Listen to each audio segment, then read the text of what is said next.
নমস্কার বন্ধুরা, বেঙ্গলির পাকশালায় তোমাদের সবাইকে স্বাগত। আজ আমি তোমাদের জন্য নিয়ে এসেছি খুব সহজ আর সুস্বাদু এক রেসিপি। হ্যাঁ, আজকে নিয়ে এসেছি ব্রেড ছাড়াই স্যান্ডউইচ। বাড়িতে থাকা অল্প কিছু উপকরণ দিয়ে একদম ঝটপট বানানো যায় এই টিফিন বা ব্রেকফাস্ট রেসিপি। বাইরে থেকে ক্রিস্পি আর ভেতরে স্টাফিং। একবার খেলে বারবার খেতে ইচ্ছা করবে। চলো তাহলে দেরি না করে শুরু করা যাক আজকের রেসিপি। তো সবার প্রথমে এখানে আমি নিয়ে নিয়েছি 1 কাপ সুজি। একটা মিক্সিং বোলের মধ্যে নিয়ে নিলাম 1 কাপ সুজি, আর ওই একই কাপের মাপ করে নিয়ে নিলাম 1/2 কাপ দই। এখন সুজি আর টক দই খুব ভালো করে মিক্স করে নেব। তোমরা যে কোনো বাটি বা কাপ একটা সেট করে নেবে। 1 কাপ সুজির জন্য লাগবে 1/2 কাপ টক দই। এখন দইটা খুব ভালো করে সুজির সাথে মিক্স করে নিয়ে 1/2 কাপ জল দিয়ে খুব ভালো করে মিক্স করে নেব। আর সুজিটা এইভাবে মিক্স করে নিয়ে আমরা 15 থেকে 20 মিনিট সুজিটাকে রেস্টে রাখবো। সুজি যত বেশি টাইম রেস্টে রাখা যাবে, স্যান্ডউইচটা কিন্তু তত বেশি সুন্দর তৈরি হবে। তো সুজিটা খুব ভালো করে মিক্স করে নিলাম দইয়ের সাথে, এখন সাইড করে রেখে দিয়েছি। অন্যদিকে স্টাফিং এর জন্য আমরা নিয়ে নিচ্ছি এখানে সিদ্ধ আলু। আমি এখানে মোটামুটি 3টে মিডিয়াম সাইজের আলু আগে থাকতে প্রেসার কুকারে লবণ দিয়ে সিদ্ধ করে নিয়েছিলাম। এখন আলুটাকে ভালো করে ম্যাশ করে নিয়েছি। এখন আলুর মধ্যে দিয়ে দিচ্ছি কুচনো কাঁচা লঙ্কা, কুচনো ধনেপাতা, 1 চামচ দিয়ে দেবো গোলমরিচের গুঁড়ো আর 1 চামচ কাশ্মীরি লঙ্কার গুঁড়ো, 1/2 চামচ জিরের গুঁড়ো, 1/2 চামচ ধনের গুঁড়ো আর স্বাদ অনুযায়ী লবণ দিলাম। আর দিয়ে দিচ্ছি এখানে ব্ল্যাক সল্ট। একটু ব্ল্যাক সল্ট বা বিট লবণ দিলে টেস্টটা কিন্তু খুব ভালো আসে। এরই সাথে দিয়ে দেবো ভাজা বাদাম অল্প সামান্য পরিমাণে। চাইলে তোমরা কিন্তু এর মধ্যে পেঁয়াজও দিতে পারো, তবে আজকে আমি একদম নিরামিষ ভাবে বানিয়ে দেখাচ্ছি, যেটা তোমরা বাড়ির যে কোনো নিরামিষ দিনেতে সকালে বা সন্ধ্যের টিফিনে বানিয়ে খেতে পারো। এখন আলুটাকে খুব ভালো করে মেখে নিলাম। খুব ভালো করে সবকিছু মেখে নেওয়া হয়ে গেছে। এখন আমরা আলুটাকে হাতের মধ্যে নিয়ে এইভাবে একটু টিকিয়ার মতন করে শেপ দিচ্ছি। হাতের মধ্যে প্রথমে গোল করে নিয়ে তারপরে একটা আঙুল দিয়ে এইভাবে একটুখানি গোল করে নিলাম বা একটু ফ্ল্যাট করে নিলাম। তো টিকিয়ার মতন করে আলুগুলোকে আমরা শেপ দিয়ে নিচ্ছি। ঠিক বাড়িতে আলুর চপ যেমন আমরা বানাই, সেই সময় আলুটাকে ঠিক যেরকম ভাবে একটু হাতের মধ্যে রেখে চেপে দিই, তো সেইভাবেই করে নিয়েছি। তো কয়েকটা আলু প্রথমে আমি রেডি করে নিলাম। অন্যদিকে ফিরে এলাম 15 মিনিট পর। সুজিটা কিন্তু বেশ ভালোভাবে ফুলে গেছে, আর তোমরা কনসিস্টেন্সি দেখেই বুঝতে পারছো যে সুজিটা কিন্তু আগের থাকতে বেশ অনেকটা পরিমাণেও যেমন বেড়েছে, তেমনি গাঢ় হয়ে গেছে, মানে সুজিটা খুব ভালোভাবে ফুলে গেছে। এরপর আমি এখানে দিয়ে দিচ্ছি আরো 1/2 কাপ পরিমাণে জল।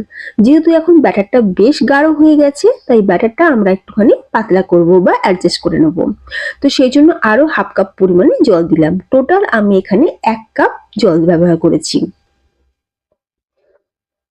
এর সাথে আমি দিয়ে দিচ্ছি স্বাদ অনুযায়ী লবণ, চিলি ফ্লেক্স দিয়ে দিলাম 1 চামচ পরিমাণে, আর দিয়ে দিচ্ছি কুচনো ধনেপাতা, আর অল্প সামান্য একটুখানি আমি দিয়ে দিচ্ছি বেকিং সোডা। যদি বেকিং সোডা হাতের কাছে না থাকে তাহলে তোমরা একটা ইনোর প্যাকেটও কিন্তু দিতে পারো, বা ইনোর প্যাকেটে অর্ধেকটা তোমরা ব্যবহার করতে পারো। আমি এখানে 1/4 টিস্পুন পরিমাণে দিয়ে দিলাম baking soda. Baking soda active করার জন্য অল্প সামান্য জল দিয়ে খুব ভালো করে এগুলোকে মিক্স করে নিলাম। সুজির ব্যাটার কিন্তু আমাদের রেডি স্যান্ডউইচ বানানোর জন্য। অন্যদিকে গ্যাসের উপর একটা তাওয়া বসিয়ে অল্প সামান্য তেল আমরা ফ্রাই প্যানের চারিদিকে খুব ভালো করে মাখিয়ে নিলাম। এরপর 1 হাতা সুজির ব্যাটার আমরা এই তাওয়ার মধ্যে দিয়ে দিচ্ছি। এরপর আমি চাপা দিয়ে দিচ্ছি। কয়েক সেকেন্ড চাপা দিয়ে রাখার পর যখন দেখবি যে এইভাবে ওপরের দিকটা বেশ শুকনো শুকনো হয়ে আসবে, বা যখন দেখবে ওপরটা এরকম ড্রাই হয়ে যাবে, তখন একটা করে আলুর টিকি আমি ওপর থেকে বসিয়ে দিলাম। দিয়ে আবারও আমি সুজির ব্যাটার ওপর থেকে এইভাবে দিয়ে দিচ্ছি।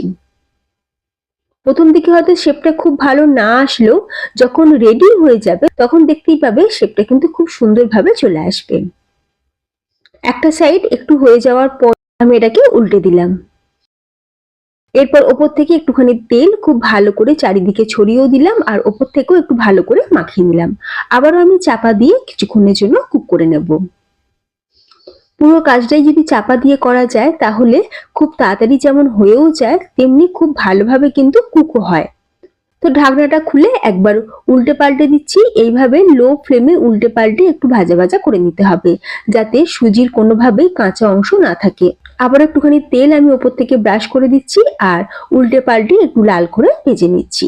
তো দেখো এটা কিন্তু আমাদের রেডি হয়ে গেছে। একই রকম ভাবে সবকটাই আমরা রেডি করব। তবে এই একটা প্রসেস তো হলো, মানে যেটা আমরা তাওয়াতে বানিয়ে দেখালাম সুজির স্যান্ডউইচ, তোমরা এইভাবেও বানাতে পারো। আরো একটা প্রসেস আমি তোমাদের দেখিয়ে দিচ্ছি।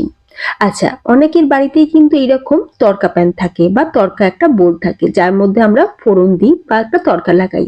তো এইরকম একটা বোল যদি বাড়িতে থাকে, তাহলে তার মধ্যে একটুখানি তেল ব্রাশ করে নিয়ে 1 হাতা সুজির ব্যাটার দিয়ে চাপা দিয়ে দেবো। ঠিক একই রকম প্রসেসে যখন দেখবে ব্যাটারের ওপরটা এইভাবে শুকিয়ে আসবে বা ড্রাই হয়ে আসবে, তখন আমরা আলু টিকিয়ে একটা বসিয়ে দিলাম। এরপর ওপর থেকে আবারও আমি দিয়ে দিচ্ছি সুজির ব্যাটার। এইভাবে করলে কিন্তু কি হবে যে আমাদের যে সুজির স্যান্ডউইচটা, তার কিন্তু প্রপার শেপটাও খুব ভালোভাবে আসবে আর দেখতেও সুন্দর লাগবে।